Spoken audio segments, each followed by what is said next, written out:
Olá, estudante! Tudo bem com você? Olha só, hoje é dia de estudarmos sobre produção de textos. Vamos ver como isso funciona para a prova do SAEB? Sou a professora Luana Jensen, de Língua Portuguesa. Vamos lá! Olha só, o que vocês precisam cuidar inicialmente? A produção de textos consiste em elaborar um texto sobre determinado assunto. Então, nós vamos escrever sobre determinado assunto, certo? E aí vocês podem se perguntar, poxa, professora, mas o que pode me ajudar a escrever mais sobre diferentes assuntos? A dica principal que eu posso dar a vocês é a seguinte: o hábito de leitura e interpretação textual são importantes para a produção de textos. Ou seja, quanto mais vocês praticarem a leitura de textos variados e souberem interpretar esses assuntos, vai ficar mais fácil na hora de vocês escreverem o próprio texto. Bom, e aí eu posso me perguntar, afinal, quais são os cuidados necessários para escrever um bom texto? Anotem comigo, bonitos. Primeiro de tudo, escrita correta. E o que isso significa? Muito simples. É o cuidado com a grafia das palavras. Ou seja, se por exemplo algo é escrito com S ou dois S's, se é com R ou dois R's, se a palavra tem acento gráfico ou não. Vamos falar aí também sobre a concordância das palavras, ou seja, se uma estiver no singular, a outra também precisa estar, certo? Todos esses detalhes entram na escrita correta. Aí vamos a um segundo ponto, que nada mais é a clareza das informações. O que isso significa? Escrever uma frase clara, objetiva sobre o que você quer falar no texto. Chegamos agora ao terceiro ponto, que nada mais é a organização textual. Ou seja, o texto de vocês precisa ter um início, um meio e um fim, para que o leitor possa entender a mensagem que vocês querem passar. E ainda, o nosso quarto item nada mais é do que a tipologia textual, ou seja, a estrutura linguística que vocês vão escolher para escrever. Por exemplo, o objetivo é contar uma história? Neste caso, nós vamos usar a narração. Mas, se vocês querem descrever um objeto ou uma pessoa, nós vamos usar a tipologia descritiva. Tranquilo até aí? Bom, mas para que esses quatro itens fiquem mais claros para vocês, vamos compreender a partir de um exemplo. Bonitos, olha só o nosso texto inicial. O assassinato da ortografia. No meu café da manhã, tinha sobre a mesa queijo, presunto, mortandela, manteiga, salsinha e iogurte natural. Mas o café estava sem açúcar e eu preciso de uma colher para mexer o café. Era tanta coisa que não sobrava espaço na mesa. Liguei a televisão e estava passando o Bom Dia São Paulo, onde mostrou como se constrói o espaço geográfico. Os homens construindo nos morros, as casas de cimento e madeira. Mostrou que o álcool é um produto extraído da cana-de-açúcar e a gasolina do petróleo. E desliguei a televisão. Vesti uma calça de lã, uma blusa e uma camisa por cima. O tecido da minha camisa é muito bonito. E fui andar de bicicleta. Não entendo nada de matemática, mas em português eu sou fera. Ei, bonitos, vocês prestaram atenção à leitura que eu fiz? Talvez tenham achado estranhas algumas pronúncias, não é mesmo? Pois bem, eu apenas respeitei como o texto está escrito. E agora, na telinha, vocês podem observar algumas palavras em destaque. E qual é o problema dessas palavras, bonitos? Muito simples. Agora estamos comentando sobre o primeiro item que nós conversamos, a grafia das palavras. Observem que na construção desse texto, mesmo que ele tenha início, meio e fim, podemos observar que há um problema. e é justamente a grafia das palavras. Isso pode gerar uma falta de entendimento no conteúdo, justamente porque vocês podem perder muito tempo tentando entender qual o erro da palavra, certo? Então, recapitulando, no nosso primeiro item, este texto tem um problema. Afinal de contas, muitas palavras foram escritas de modo errôneo. Bom, bonitos, agora vamos nos atentar ao segundo item que nós comentamos lá no início da aula, que nada mais era sobre a clareza das informações. E aí, neste texto, há informações claras ou não? E estudantes, percebam que as informações estão claras sim, mas que os erros de ortografia podem atrapalhar o entendimento do texto. Por quê? Muitas vezes, a falta de concordância pode deixar vocês na dúvida sobre quem está participando ou não da história. Por exemplo, neste momento, vocês têm alguns destaques aí na telinha. Temos primeiro, os homem construindo. Opa, fica aquela dúvida, quem de fato está fazendo essa ação de construir? Então, a concordância pode atrapalhar um pouquinho. Depois, vocês têm ali em destaque, álcool. E aí fica aquele pensamento, será que é álcool? Será que é outra palavra? Como eu posso ter certeza? Uma dica é vocês lerem a frase por completo, porque no momento que nós temos cana-de-açúcar, fica mais fácil de entender que sim, a palavra é álcool. Então, o problema da ortografia é muitas vezes no momento da leitura, para que vocês entendam as informações de maneira mais rápida, certo? Mas, em linhas gerais, o texto é claro porque nós conseguimos entender o que este rapaz, este narrador, fez ao longo do seu dia. Tranquilo? Assim, bonitos, observem que os erros ortográficos podem atrapalhar na leitura em si e na rapidez do entendimento. Mas podemos afirmar que há clareza nas informações em si, porque conseguimos compreender o que a pessoa que está narrando a história fez durante a sua manhã e ao longo do seu dia, certo? Bom, bonitos, chegamos agora ao nosso terceiro item de análise nessa produção, que é a organização do texto. Já entendemos que a ortografia pode sim atrapalhar a leitura, mas com certeza podemos afirmar que há aqui uma organização. Por quê? Primeiro ponto, bonitos, há parágrafos.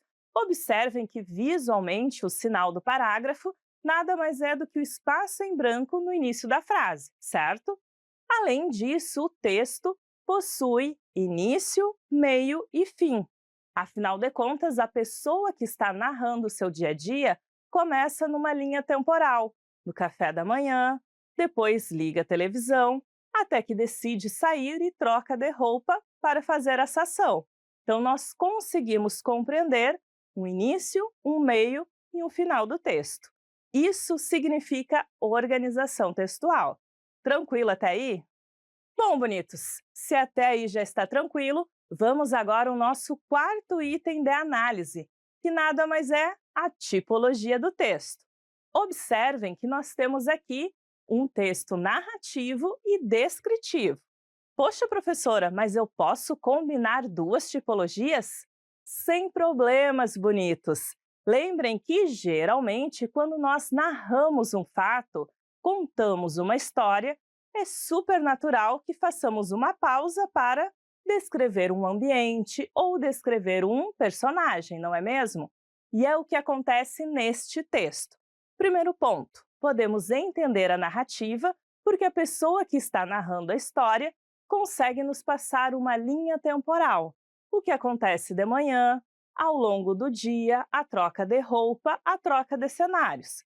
Então, este personagem está fazendo uma ação, certo? Mas também podemos perceber que o texto é rico em descrições.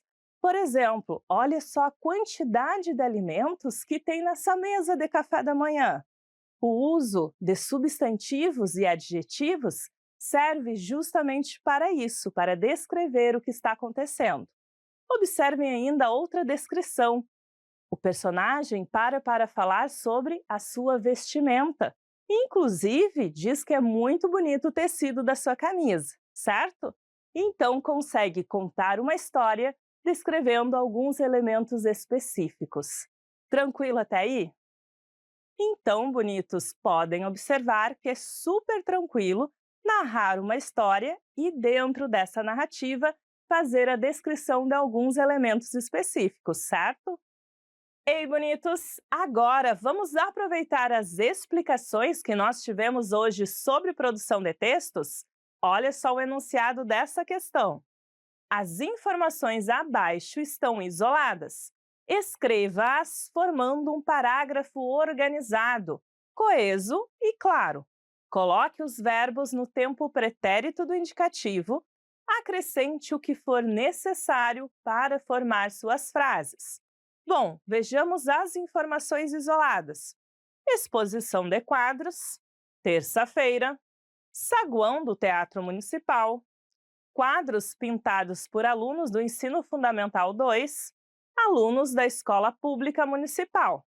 Vejam, bonitos, que nós temos algumas informações soltas e que elas precisam ser reunidas em um parágrafo. Então, precisamos ter alguns cuidados para não repetir tantas palavras, mas também acrescentar alguns elementos de coesão. Ops, o que é isso mesmo, professora? Muito simples, utilizar as conjunções ou mesmo advérbios, pronomes para completar a nossa frase, certo? Então, olha só, eu trouxe para vocês uma possibilidade de resposta. Poxa, professora, mas o que significa isso de possibilidade? Muito simples, bonitos. Cada um de vocês tem um vocabulário diferente, então pode ser que aconteçam diferenças no momento da escrita. E isso não tem nenhum problema, desde que vocês coloquem todas as informações que foram pedidas no enunciado. Vamos conferir? Olha só essa possibilidade. Estudantes do Ensino Fundamental 2 da Rede Pública Municipal pintaram quadros para uma exposição. Na última terça-feira, a exposição aconteceu no saguão do Teatro Municipal e foi um sucesso. Bom, bonitos, vamos analisar esta resposta? Observem o primeiro detalhe: parágrafo organizado, coeso e claro. Nós temos aqui o espaço inicial do parágrafo, que já delimita essa estrutura. E observem que as frases têm início, meio e fim, ou seja, a informação ficou clara. Segundo detalhe a ser observado na resposta é justamente que todos os itens que foram colocados isoladamente no enunciado estão no texto. Observem que ao longo do parágrafo fica claro onde aconteceu essa exposição e também a informação que foram alunos do Ensino Fundamental 2 e da Rede Pública Municipal que fizeram essas pinturas, certo? Ainda temos também um pedido específico sobre o tempo verbal que está destacado para vocês aí. Pintaram, aconteceu e foi, marcando a ideia de algo no passado que já aconteceu. Então, observem que a resposta está completa, bonitos, porque foi possível organizar todas essas informações em um parágrafo claro e coeso. Tranquilo? Espero que vocês se saiam bem no próximo exercício, hein? E aí, bonitos? Preparados agora para a nossa prática? Depois de tanta teoria, é hora de resolver os exercícios. Lembrem que vai ficar o reloginho contando o tempo para vocês aí, certo? E claro, conforme passar o tempo, prestem atenção nas dicas que irão aparecer na tela. Bom exercício!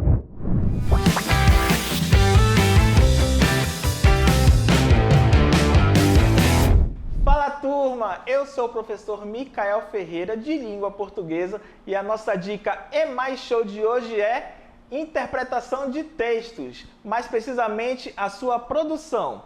Digamos que vocês receberam um convite aí na sala de vocês e vocês estão lendo esse convite. Eu vou te fazer perguntas que vão te favorecer a compreensão. Por exemplo, quem escreveu esse convite? para quem ele foi escrito, qual a intenção desse convite. Perceba que são perguntas que vão facilitar a sua compreensão, porque elas fazem parte da estrutura desse gênero textual que é o convite. Espero que vocês tenham entendido e até a próxima dica. Tchau, tchau! Ei, bonito, olha só o enunciado desse exercício. Nós temos um gênero textual específico. Acompanhem comigo. Receita geleia de frutas. Uma xícara de morangos, uma xícara de cerega, um ramo de manjericão, 2 folhas de laranjeira, uma xícara de açúcar. Misture tudo em uma tigela. Leve ao fogo baixo e cozinhe por 20 minutos. Espere esfriar e coma. Temos aí uma deliciosa receita e espero que vocês já tenham prestado atenção na pronúncia de uma palavra em especial, hein? Agora olhe o enunciado. Assinale a alternativa em que todas as palavras estejam escritas corretamente. Na letra A nós temos cerega e manjericão. Na letra B, tigela e manjericão. Na letra C, tigela e cerega. E na letra D, manjericão e laranjeira.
Bom, bonitos, nós temos aqui um exercício sobre ortografia das palavras. E observem que em muitos momentos a letra G e a letra J têm a mesma pronúncia. Mas na escrita nós temos aqui alguns probleminhas. Por exemplo, cereja é escrito com J e tigela é escrita com G. Então, a alternativa que tem as duas palavras com a grafia correta é manjericão e laranjeira, as duas com J. Lembrem que é importante a ortografia correta das palavras na produção dos nossos textos para não termos problemas de interpretação, certo? Ei, bonitos, olha só o nosso próximo texto. Pão de queijo. Ingredientes: 2 xícaras e meia de polvilho doce, meia xícara de polvilho azedo, 1 xícara de leite, 3/4 de xícara de óleo, 1 xícara de queijo parmesão ou Minas, 3 ovos inteiros, 1 colher de chá de sal. Modo de preparo: bata tudo no liquidificador, menos o queijo. Despeje tudo em uma vasilha e misture com o queijo já ralado.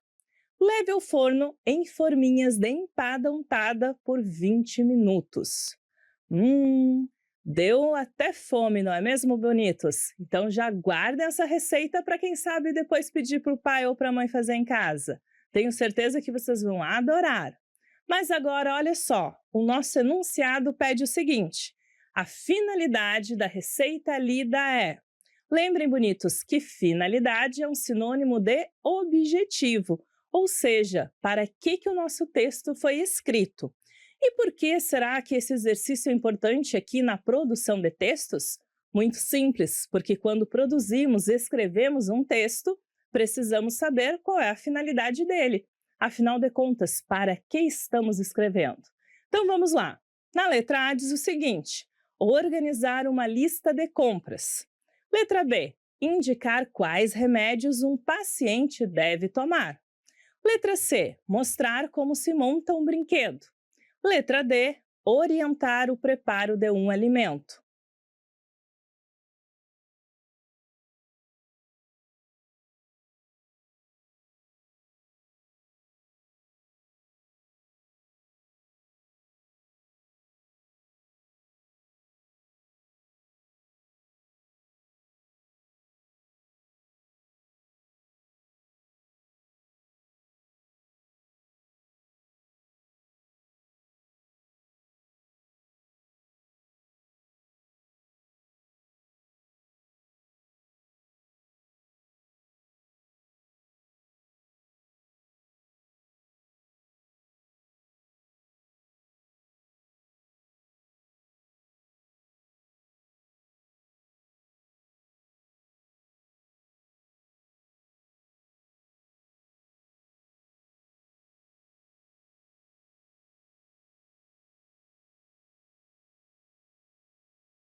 Bom, bonitos, fica simples, não é mesmo?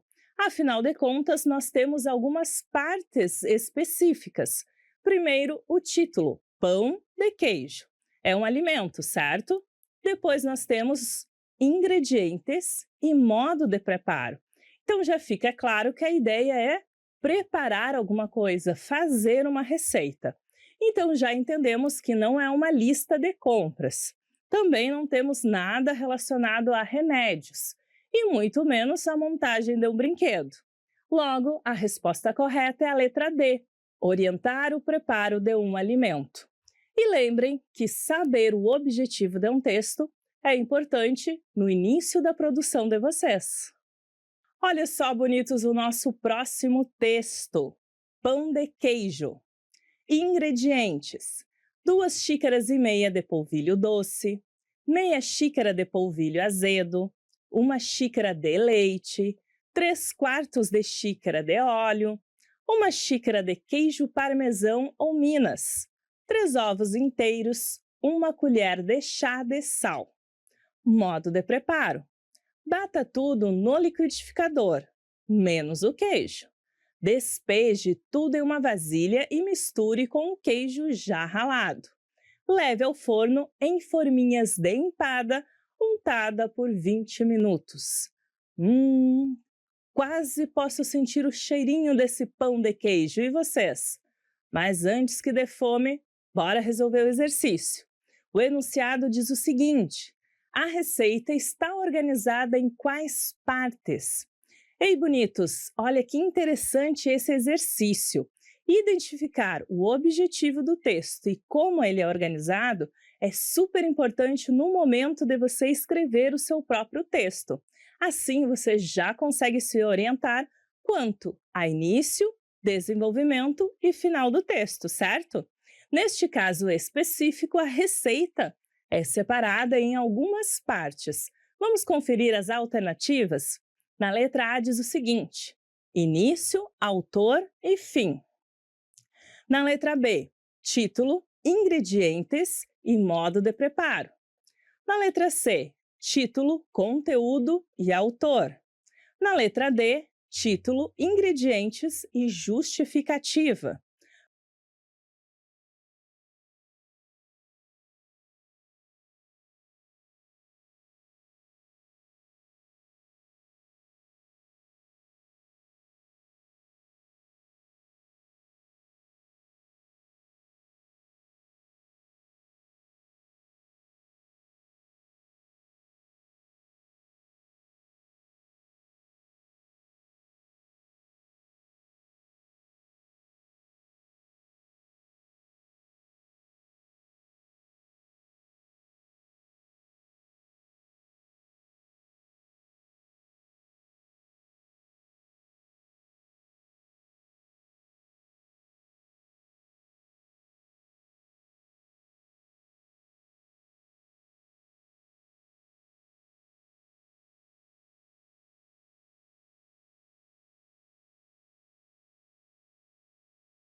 Bom, bonitos, vamos lá.